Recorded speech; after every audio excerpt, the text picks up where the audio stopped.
கிறிஸ்துவுக்குள் பிரியமானவர்களே, இந்த மன்னாட்டுடே என்ற டெய்லி பாட்காஸ்டை கேட்டுக்கொண்டிருக்கிற உங்கள் ஒவ்வொருவரையும் இயேசு கிறிஸ்துவின் நாமத்திலே வாழ்த்துகிறேன்.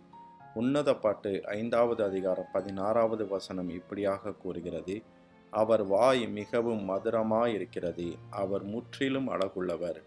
இவரே என் நேசர், எருசலேமின் குமாரத்திகளே, இவரே என் சிநேகிதர் என்பதாக. முற்றிலும் அழகுள்ளவர், he is altogether lovely என்ற தலைப்பின் கீழ் இன்றைய மன்னாவை நாம் தியானிக்கப் போகிறோம். சாலமோனின் உன்னத பாட்டு கிறிஸ்துவுக்கும் திருச்சபைக்கும் ஒரு அடையாளமாக இருக்கிறது.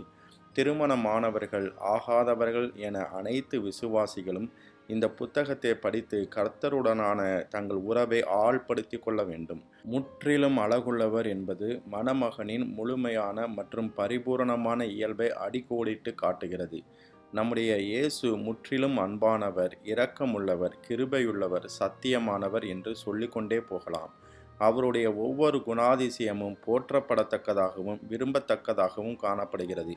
பாவம் இல்லாதவராய் இருக்கிற பிரதான ஆசாரியரே நமக்கு இருக்கிறார் என்று எபிரேயர் 4:15 கூறுகிறது. இவர் என் நேசர் என்ற வார்த்தை ஒரு தனிப்பட்ட மற்றும் பிரத்யேகமான உறவை குறிக்கிறது. சாலமோனின் பாடல் முழுவதும் நேசர் என்ற சொல் ஒரு ஆழமான உடன்படிக்கை சார்ந்த அன்பை குறிக்க பயன்படுத்தப்படுகிறது. இது பழைய ஏற்பாட்டில் ஓசியா 2வது அதிகாரம் 19 முதல் 20 வசனங்கள் இப்படியாக கூறுகிறது: நித்திய விவாகத்துக்கென்று உன்னை எனக்கு நியமித்துக் கொள்வேன், நீதியும் நியாயமும் கிருபையும் உருக்க இரக்கமுமாய் உன்னை எனக்கு நியமித்துக் கொள்வேன், உண்மையாய் உன்னை எனக்கு நியமித்துக் கொள்வேன், நீ கர்த்தரை அறிந்து கொள்வாய் என்பதாக. புதிய ஏற்பாட்டில் இதை கிறிஸ்துவுக்கும் திருச்சபைக்கும் இடையிலான உறவுடன் ஒப்பிடலாம். அங்கு கிறிஸ்து மணவாளனாகவும் திருச்சபை அவருடைய மணவாட்டியாகவும் இருக்கிறது. என் சிநேகிதர் என்ற சொல் அந்த உறவின் பன்முகத்தன்மையை எடுத்து காட்டுகிறது. அந்த உறவு காதல் சார்ந்தது மட்டுமல்லாமல் ஆழ்ந்த தோழமை மற்றும் புரிதலை அடிப்படையாக கொண்டது என்பதையும் உணர்த்துகிறது. நான் உங்களை சிநேகிதன் என்று அழைக்கிறேன் என்று இயேசு சொன்னார். உங்கள் கணவன் மற்றும் மனைவியை தோழர்களாகவும் தோழிகளாகவும் பார்த்து ஆழ்ந்த அன்பில் இருக்கிறீர்களா என்பதை சற்று சிந்தித்து பாருங்கள். இயேசு நம்முடைய ஆத்தும நேசர் மாத்திரமல்ல, அவர் நம்முடைய சிநேகிதரும் கூட.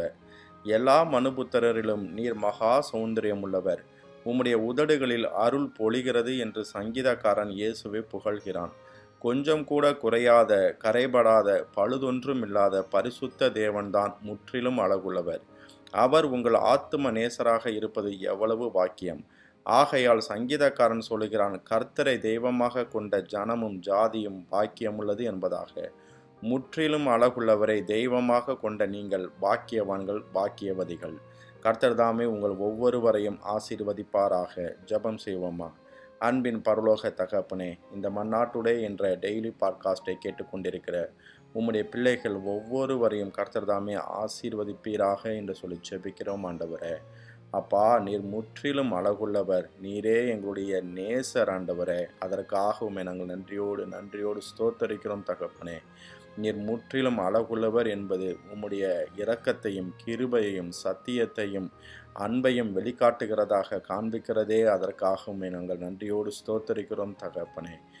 நீர் எங்களுக்கு தெய்வமாக இருப்பது எவ்வளவு பெரிய ஸ்லாக்கியம் ஆண்டவரே. அதற்காக உமக்கு நன்றி செலுத்துகிறோம். இந்த நாள் உம்முடைய பிள்ளைகளுக்கு ஆசீர்வாதமாக இருக்கட்டும். போக்கிலும் மரத்திலும் உடனிருப்பீராக. காரிய சித்தி உண்டாகட்டும். கையிட்டு செய்கிற எல்லா காரியங்களிலும் கர்த்தருடைய தயவு வெளிப்படுவதாக. ஆட்டுக்குட்டியானவருடைய இரத்தத்தின் பாதுகாப்பிற்குள்ளாக ஒவ்வொருவரையும் ஒப்பு கொடுத்து இயேசுவின் நாமத்தில் கேட்கிறேன் எங்கள் ஜீவனுள்ள நல்ல பிதாவே. ஆமேன், ஆமேன்.